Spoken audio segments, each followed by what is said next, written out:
Hi friends, it's Brittany at Ink and Papyrus and welcome back to my channel.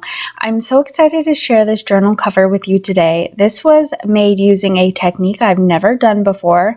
This was made using hot glue and pipetting paint into the hot glue silhouette, and I'm just astounded with the results. So let's walk you through the process. First, I started with a journal cover just like you would any other.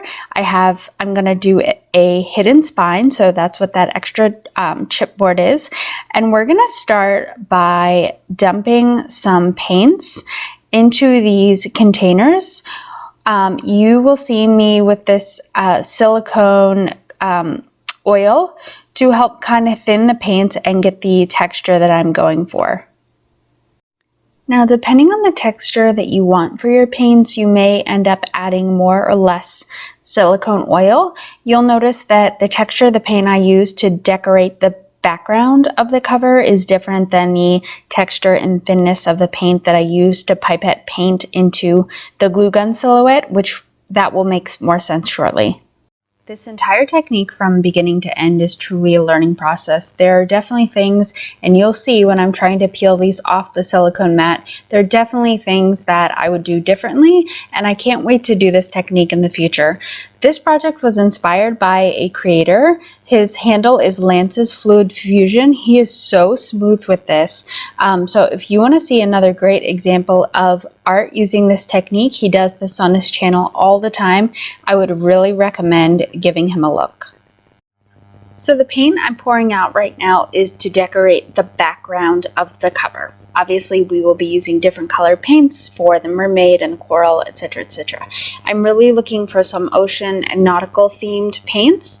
The blues, different shades of blue, gray, white, gold. If you're doing an acrylic pour, I recommend looking at another creator and seeing how they do this. I'm not actually doing an acrylic pour. I'm simply thinning the paint down enough to create swishes and swirls and give the water dimension and texture. As you may notice, the gray paint that I poured out was really chunky and the texture was not good at all. These are really old paints and I thought I would be able to get away with it, and I thought, well, let me just use these up. As you'll see later, if this paint is totally fine to decorate the cover, but you want a very specific texture of paint when you're pipetting the paint into the hot glue silhouettes, because you want to be able to easily take those silhouettes off the silicone mat and mount them on your journal cover.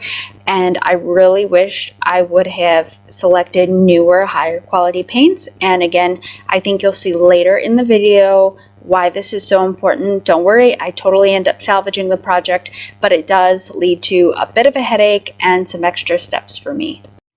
Okay, so since I was creating a mermaid style journal, I wanted the background to be water. So you'll see here, I started with a lighter color blue. You want to make sure your chipboard is covered completely. Don't worry about the tape or whatever you use to bind your journal. Obviously the paint's not going to stick to that, and I end up just covering mine with fabric. You may be frustrated at first that, gosh, this doesn't look like water. I promise you, you just have to trust the process. Keep going. Just layer, layer, layer. Don't overwork the paints, because if you do, you're going to get a uniform look. You're just going to cover the lighter blue with the darker blue. Just use your brush. Use different kinds of brushes. I even turned the brush upside down at one point to get a different kind of texture going, get some highlights going, swirl, drag your finger through the paint, whatever you want to do, and just keep going. Trust the process. Use different kinds of brush strokes, and I promise you will get dimension and texture. What works well too is to have your paints be different thickness and thinness, and that will help give it texture too. Maybe you want to put some more of that silicone oil in certain colors and then put less in other colors. You'll see I tried to do like a splatter technique. My paint wasn't thin enough, but just another idea as to things you can do. Dab your brush up and down to create some peaks with your thicker kind of paint, and that will also give a lot of texture and dimension. Obviously, you want to wait for the one side of the cover to dry and then to flip it over. I'm doing the exact same thing inside. Well, not exactly, but kind of trying to mimic the same process. One side, you'll notice I decide to use a lot more gold on than the other. The side that has less gold is the side I'm going to mount the mermaid to. I'm going to end up for the actual silhouette of the mermaid, I'm going to use gold glue sticks. And if I put too much gold in the actual cover background, I was worried it would take away from the mermaid silhouette. I wanted there to be stark contrast, so I used darker blues for the side where there's going to be the mermaid. And again, I do splatter some gold into the side where I end up mounting the mermaid silhouette, but just less. And again, use those different brush strokes, use different technique. You know, splatter your brush, just go back and forth with the bristles. I ended up going around around where the tape is on that edge there. I got different color paint on the brush, light and dark, and I dabbed it very like firmly, and to me it actually looked like fish scales, and I love the look. So just play around with different techniques and just keep going, and don't overwork it. Just layer, layer, layer, layer, and I promise you are going to love the background. It's so simple, you know, and obviously I like it that way because I don't want to detract from the silhouette of the mermaid that's eventually going to go on there. But I ended up loving this so much. I think I'm probably going to use the same technique and paints to create a different journal coming up here soon. And don't forget, while you have your background paints out, now is the time to color if you are doing a hidden spine like I am, that extra piece of chipboard, make sure you paint that as well.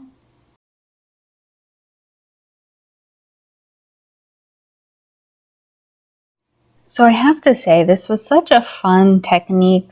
Like I said, it's Lance's Fluid Fusion. You should really give him a look. But he does he does glue gun art, which is sort of how I came up with this idea for this cover. But he also does these absolutely beautiful acrylic pours. I had thought about doing it. I didn't get the texture of my paint right, and then I decided, well, I kind of want the thicker paint anyways to create some different textures with. But if you are looking into possibly doing some acrylic pours, which would also give you a beautiful background to simulate water, his channel is really the go-to. So I hope you guys are doing well, and I hope you are making some journals of your own.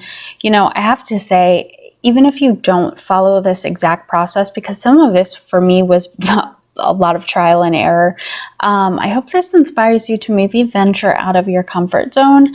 I know we tend to get into the habit of finding a way we like to make our journal covers and sticking to it. Some of you are braver and bolder than I am, so that may not apply to you, but I do get into the habit sometimes of just, okay, I'm going to cover my journal with fabric. I'm going to just do this. And there's nothing wrong with that. It's just, there's so many different techniques out there to try. And if you don't try, you never know what you may, decide is your new favorite way to make a journal. And this was pretty bold for me. I was nervous. I don't think of myself as an artist by any stretch. And I definitely am not very good with paints. But this was tempting because I thought, well, gosh, anyone can splatter some paint on a journal cover. Anyone can paint a silhouette with hot glue gun, and it's all very true. And yet somehow the final product ended up being absolutely beautiful and looking like this intricate journal that actually someone skillful made, which is funny. I don't know that I consider myself skillful, but you never know until you try it. So I encourage you to look at different creators out there, look at the things they make, challenge yourself, and it's only paper, it's only chipboard. Heck, if you don't like it, you can throw it away, and in this case, you can just paint over it. So yeah, you may be wondering what I was doing with paper and watercolors. Well, I was waiting for the cover to dry, which can be kind of a painful process. And I started splattering blue paint around and got some smudging that sort of looked like a mermaid's tail, so I just went with it. Okay, anyways, back to the video. So here I am. This is going to be our mermaid silhouette. So start with some tracing paper and start with a pencil so there isn't any pressure. If you are adamantly against drawing at all, then find a stencil or find a drawing that isn't too detailed online. Make sure it's the right size and then trace over that. A couple of nuances. First of all, make sure you know exactly, when you have your tracing paper, make sure you know exactly how large your design can be. It's very frustrating to sketch a beautiful design and then find out that it is too big for the cover. Okay, do that first. I will caution you, the thing you want to keep in mind, most of all, is that you're going to have to skip out on some of the details. Don't think intricate sketch. Think silhouette. Remember, we're going to be coming in with a glue gun, and even the best glue guns with the thinnest streams of glue, you're going to have a very hard time adding intricate detail. You're going to just make yourself angry and frustrated, and then you're not going to have large enough gaps to actually pipette the paint into the glue gun silhouette. So I encourage you, if the idea of drawing scares you, just go online. You'll find plenty of drawings, and then, you know, keep the drawing next to you, get the gist of it, and then dumb that drawing down, right? And it kind of takes the pressure off, right? We're not looking for a whole lot of detail. We're just looking for a silhouette. So once you're happy with your penciled drawing, we're going to go over the pencil with a Sharpie or some kind of more visible marker. This is going to make your drawing much easier to see when it's under the silicone mat. And don't worry, it definitely does not need to be perfect, okay? I promise you, there's something magic about the glue gun as well. Like the small imperfections and stuff, you just don't notice, especially when you start pipetting that paint in. It just gives it such a cool vibe. So this silicone mat I got off of Amazon. It was really cheap. I'm sure you can find them probably at your local craft store. You want to make sure it's very translucent. You don't want to have any difficulty seeing your drawing. Okay, this is a portable glue gun, and I will link below in the description box all of the items that I used. I really like the portable glue guns because you're not dealing with the cord. I think it gives you more control over the glue gun. Obviously, when you're trying to paint in detail, it's really frustrating to have to work around the cord. I will tell you that it definitely leaks a little bit more, so it takes some getting used to. In terms of the glue sticks, I chose gold for mine. Obviously, depending on what design you're doing, you may want to pick a different color completely.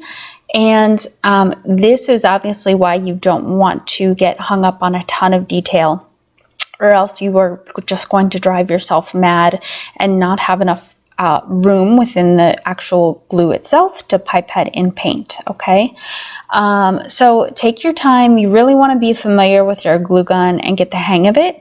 The beauty of the silicone is that, and people think, oh, well, why not just, you know, glue gun directly onto the cover? Well, if you make a mistake, you just wait for 10 seconds for the glue to dry and rip it up. Even if it's attached to the design, you can easily take a, you know, I used a Cricut tool or a utility knife, but you can easily get that glue cut off and start again. So it takes a lot of the pressure off, and that's why I love doing it on the silicone mat first. Now, after I'm done hot gluing the silhouette, we are going to start pipetting the paint down. Now, I'm telling you 100%, you should absolutely go ahead and hot glue your design down on the silicone mat. I've kind of changed my perspective when it comes to actually pipetting the paint.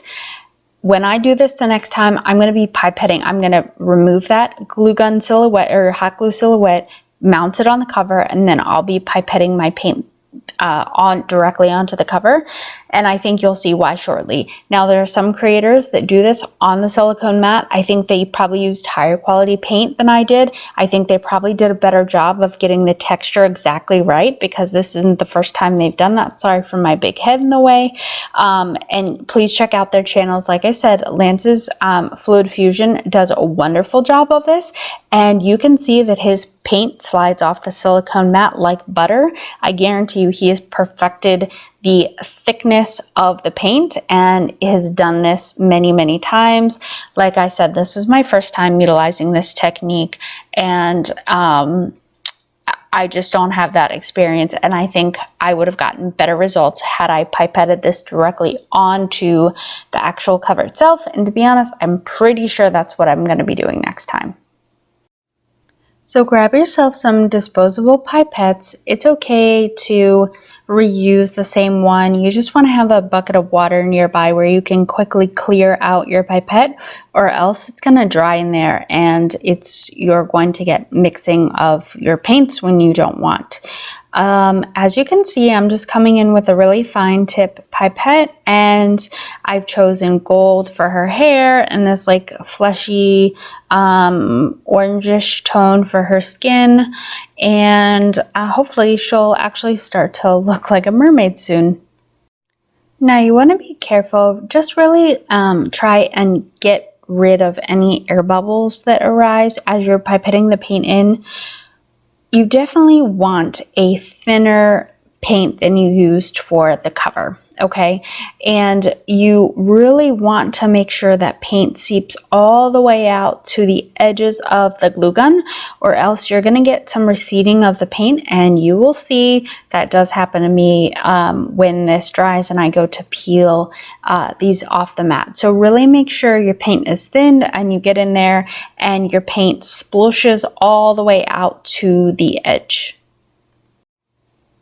So I did add that silicone thickener to the paint. However, I started getting frustrated because I had used so much of it.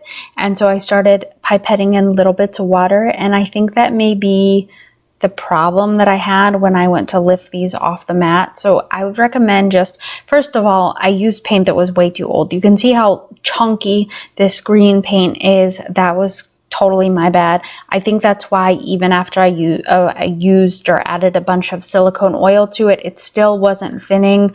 Just don't be stingy. Get yourself some decent acrylic paint. If it's 10-year-old paint that's been sitting in your basement, you probably want to save that for a different project. Now in hindsight, rewatching this video, I can see the texture of that green paint just isn't right. And again, I think that's what causes me problems at the end of this. And I do have to end up redoing a little bit after I mount the mermaid on the cover. Again, maybe just save yourself the headache. And especially if you're not comfortable with this technique, I say make your glue gun art on the silicone mat, peel it off, mount it on the cover, and pipette your paint there. I don't know. But that's what I'm going to be doing in the future. Okay, so I think what makes this project amazing is these resin flakes that I used. It's like thin glitter, sort of. I don't know how to describe it. Obviously, people must use them in their resin projects. And it's amazing because it kind of mimics to me the appearance of scales. Now, I will tell you that obviously you have to apply these resin flakes. They're not adhesive. You have to apply them to paint while it's still wet. Now, if like me, you peel your project off and decide that the paint is a little bit recessed looking, it's not as bulky as you wanted, and you have to apply additional layers of paint. It's not that you can't apply more paint over the resin flakes. It's just that why would you want to waste the resin flakes, and they're actually kind of expensive. So for me, to be honest, I would probably apply one layer of paint and then go back in. Don't put your resin down. Apply your second layer of paint once your silhouette is on the cover, and then maybe add the flakes. Like, I don't know. For me, I really was not happy with the way this looked with one layer of paint. It seems like the paint is thick and to the top of the glue, but when the paint dries, I promise you it's not going to look that way. It's going to look a little sunken in, and I really think you're going to want to add a second layer of paint. So I wouldn't waste your resin flakes. I would put down your paint, let it dry, mount it on your cover if you haven't already, and then I would go back in with your second or third layer of paint, and then when that is still wet, then come in with those resin flakes and add them then. That's just how I will go about this when I do this the second time. Live and learn, right? I have to tell you, this isn't mandatory, but the resin flakes really make the design and give it something extra special. So even the next time I use this technique and don't do a mermaid, I'm definitely going to find a way to incorporate the resin flakes in the design.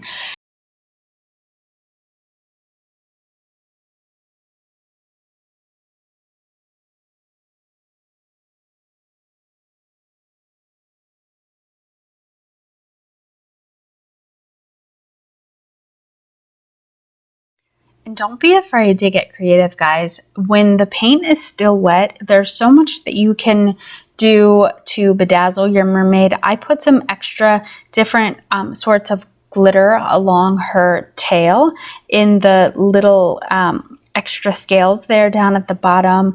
I gave her a little bit of a belt. You just using some embellishments, some bling. You could do stickles, liquid pearls, whatever you have. But get creative. And here eventually I end up giving her a pearl to hold in her hand, which I'm absolutely in love with. As you'll see, I end up adding some decorations to the hot glue. Obviously the glue gun was, the glue was not tacky anymore because it had dried hours before. Just go in with the same exact glue, your glue gun, and attach them that way. And they actually do stick quite nice. Okay, so here's the mermaid after it dries. Guys, you really want to make sure if you pipetted paint into these, let it sit for, I'm telling you, 24 hours. Even when it looks dry, when you start peeling up the hot glue, if it's not totally dry, the hot glue will peel right off and the paint will stick on the mat. And it is so frustrating. This is another reason, by the way, why I just encourage you to pipette the paint directly after you've mounted your hot glue onto the cover. Just pipette the paint. Save yourself the trouble. Pipette the paint on the cover. Anyways, if you choose to do it this way, which it is possible if you get the texture of the paint just right, but you can easily take the paint off of the silicone mat. Just please, we're talking at least like 24 hours. Don't even plan on touching the paint that day.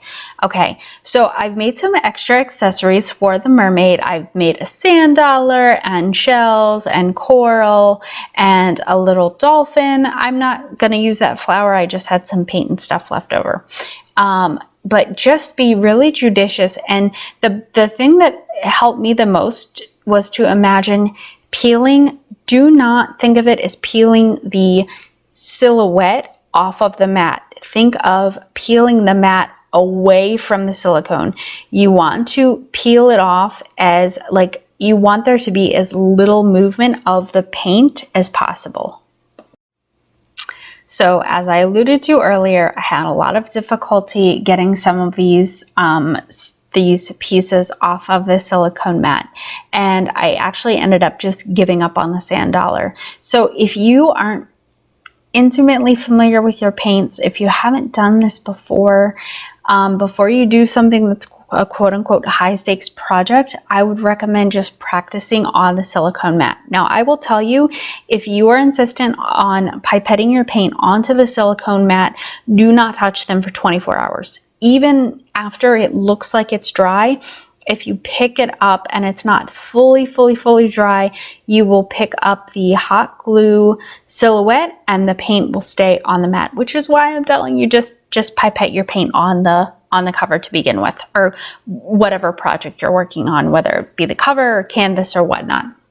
Okay, so all hope is not lost. I ended up just cleaning it up and taking the recessed chip paint off and scraping it away. It does scrape off the hot glue really nice, and I mounted it to the cover and I pipetted the paint and salvaged it, and it ended up being a gorgeous sand dollar. The other thing I will tell you, especially if you pipette your paint on the silicone mat, wait till it's dry, wait till it's dry, wait till it's dry, and then after you think it's dry, wait some more. The thing that really helped me was the idea of not pulling the hot glue silhouette off the mat, but think of this as peeling the mat away from the hot glue silhouette, if that makes sense. That just kind of results in less movement of the hot glue silhouette and the paint, and I think that tip will serve you well. So I don't know if I told you earlier, but that shell that I'm peeling off with the sand dollar I did with the hot glue art, I actually did those with a stencil. I had a really pretty sand dollar stencil and a shell stencil, and I put the stencil under the silicone mat and just traced with my hot glue gun along the curves and the grooves of the stencil, and it ended up turning out really, really well. Obviously, you may want to omit some of the detail to make it easier to make your hot glue art, and that's totally fine. Maybe you just go along with the outline, the general outline of the stencil. Feel free to kind of ad-lib a little bit with your hot glue gun. And unfortunately, I ended up having the same problem. The paint that I pipetted in, it looked really, really, really nice on the mat. And then after it dried, it was kind of recessed away from the hot glue itself, and was there was like cracks and everything in it, and I was really sad about it. But it's okay. I cleaned it up, and I'm going to repipette the paint once it's mounted on the journal cover. I don't know if you can tell, but the dolphin ended up being pristine. The paint looked perfect.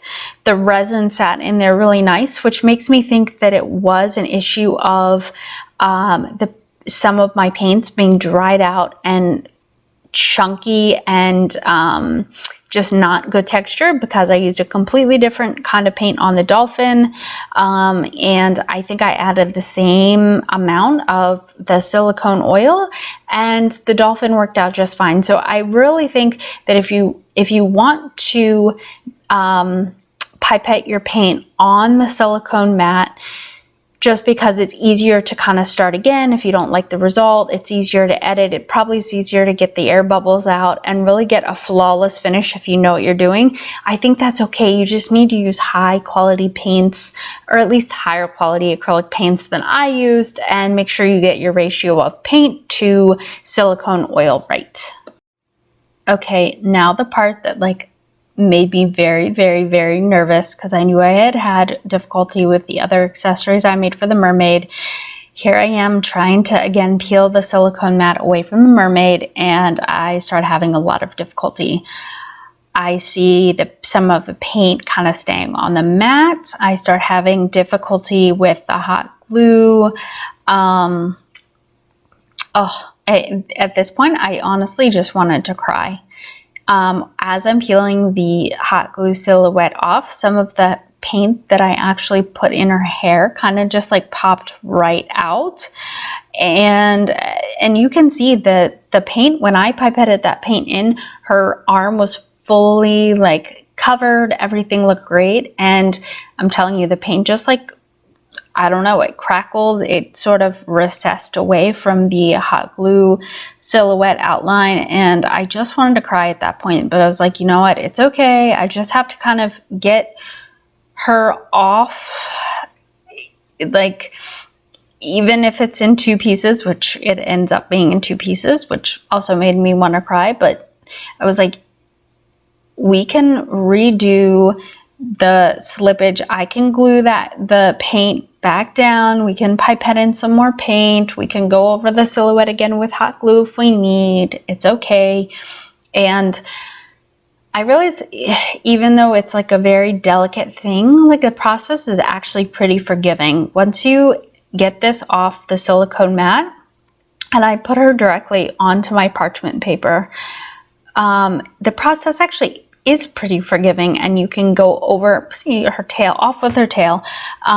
once you get her off, you're gonna see I put down this adhesive. You actually can get her put back together. So if the process doesn't go flawlessly, it's okay. Don't panic, don't cry, all is not lost.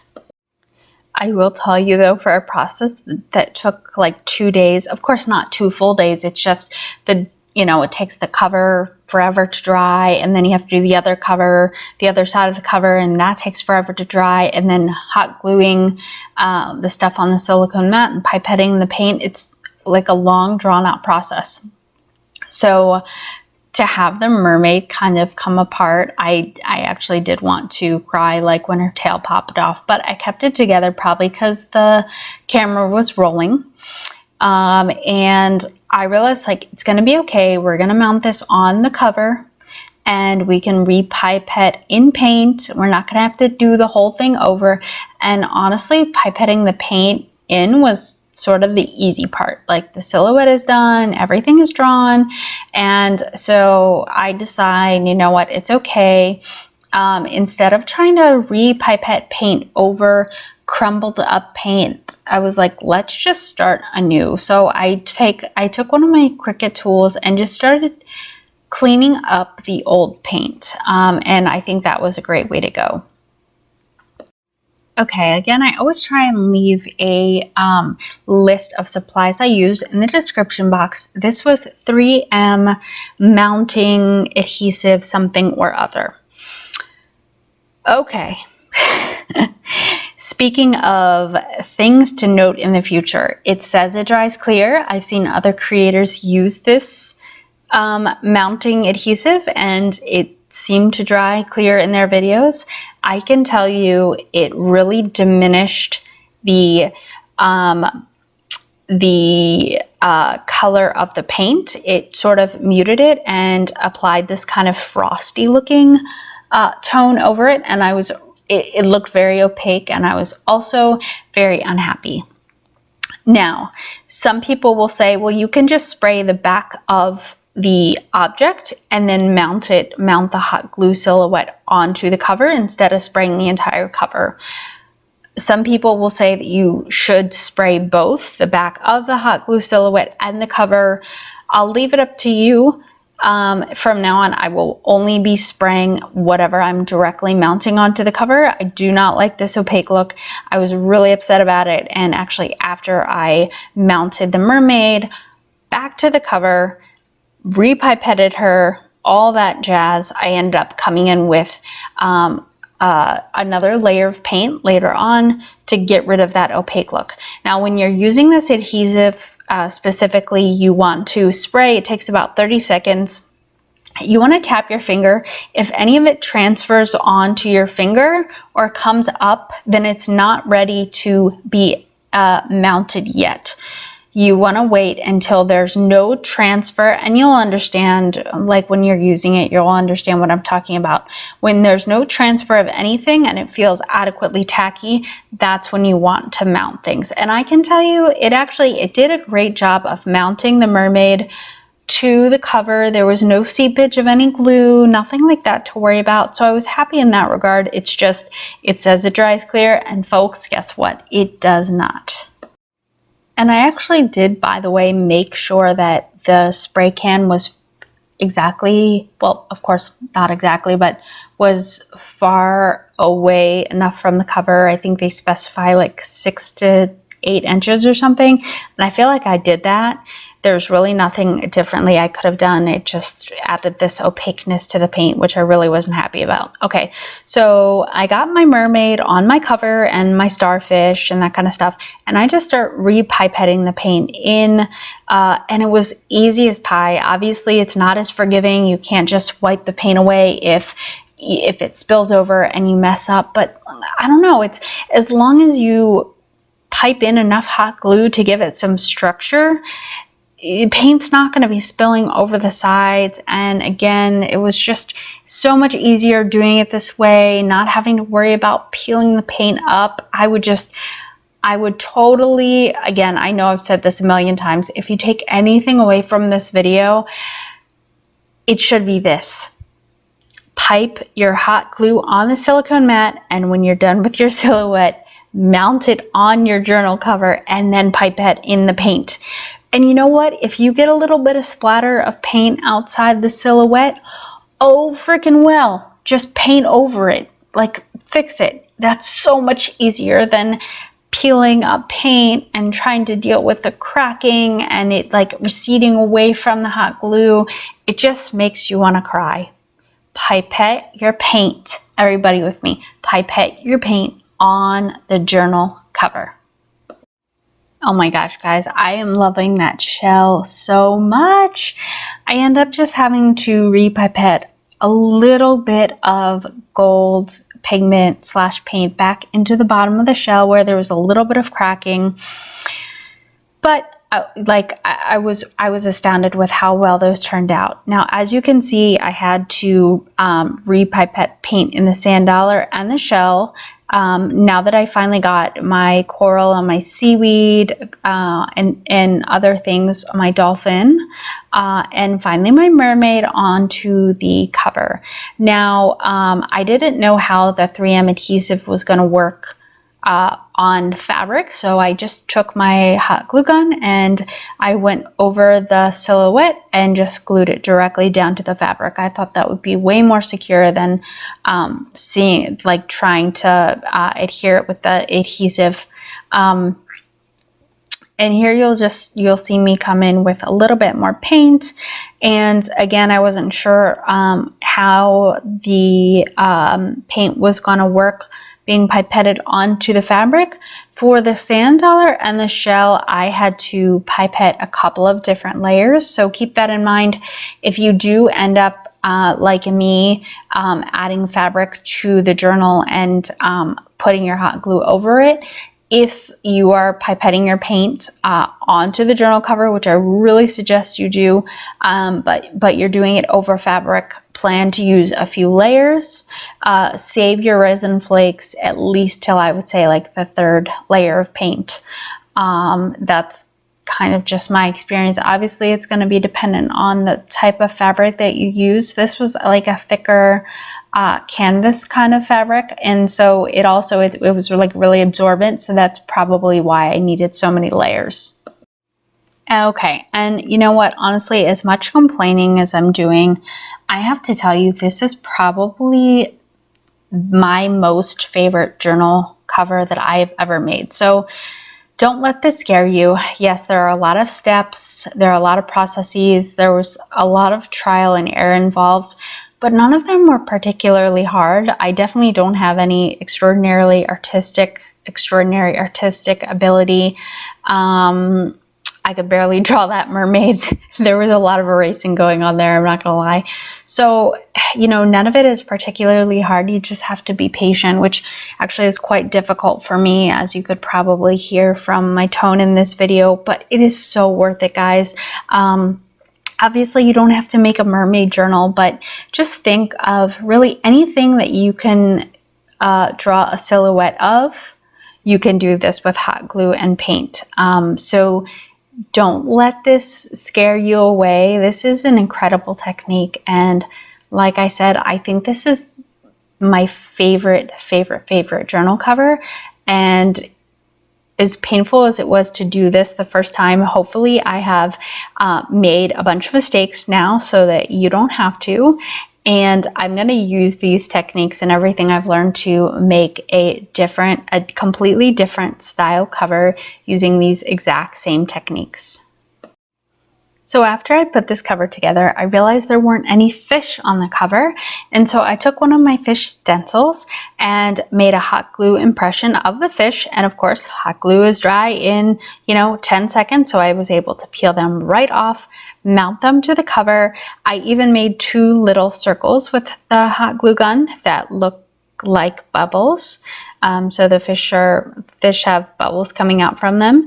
And then I take a really, really beautiful magenta type color and some purple and just start pipetting in the paint. And I love how these fish turned out. It's very, obviously it does not look realistic, the colors that I chose the fish to be, but I think it goes perfectly with the mermaid theme. And even though the paint turned out okay on the coral, I just went in with another layer to liven it up a little bit. And I used my pipette to do some swirling of the light pink and the dark pink. And I love how it turned out. The coral below that, the green and the pink coral, I tried to do a similar kind of technique while it was on the silicone mat. It didn't, I don't know, it didn't swirl quite as good, so just keep that in mind. So off camera, after the cover was dry, I added some book corners and I set an eyelet on the front and the back cover, put some sari silk through there, and then just braided some sari silk for a closure. And I attached a couple of different pins to the sari silk containing some different charms. And on one of the sari silks, I added a shell, and on the other I added a pearl, and I kind of looped it through the sari silk. Sorry, I'm probably not doing a very good job of explaining, but you can see as it loops through, it kind of keeps the closure in place. And I love this entire journal so much. I can't wait to bind in papers, add signatures, hang it to decorating. So, oh my gosh, this was totally worth the pain and the agony. Guys, I love this journal so much. I hope this inspired you to use this technique, even if it's not a mermaid journal. Pipe some hot glue, start adding paint, and you are going to be thrilled with the results. Thank you guys so much for coming along on this journey with me. And yes, this was truly a journey. If you want to see more of Ink and Papyrus, please hit that like and subscribe button, and I can't wait to see you the next time.